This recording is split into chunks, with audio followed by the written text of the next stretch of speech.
নমরুদ হামান সাদ্দাত আর কারুন ফিরাউনের বানানো জান্নাত ওভার ডিউটি করনেওয়ালা মুমিনদের আমি আল্লাহ বোনাস দিয়ে দিব। বেহেশত আযাকে আযারে নবাশত কাছে রাবা কাছে করে নবাশো। আল্লাহ জান্নাতে ঘর বানায় রাখছেন কেন? আল্লাহ চান না তার বান্দা কেউ জাহান্নামে যাবে।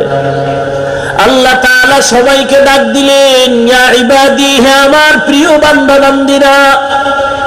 আল্লাহ বলেন না ইয়া আইয়ুহাল মুসলিমুন, ইয়া আইয়ুহাল মুমিনুন। যদি মুসলমান আর মুমিনের ডাক দিতেন, বেঈমানেরা এই ডাকের থেকে আলাদা হয়ে যেত। আল্লাহ বলে না না, এমন একটা শব্দ দিয়ে তোদের তওবার দরজায় ডাকলাম যেই শব্দের ভেতরে শুধু মুমিন আর মুসলমান শামিল না।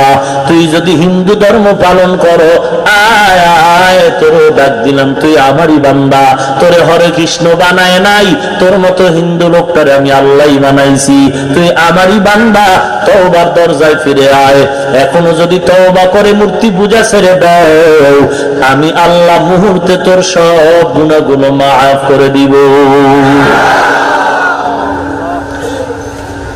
হিন্দু বলেন, বৌদ্ধ বলেন, খ্রিস্টান, ইহুদি, যাহা কিছু, এগুলো কে বানাইছেন? নাকি অন্য কেউ বানাইছেন? এরে আল্লাহর গোলাম, এরা সব আদম নবীর সন্তান। আমরা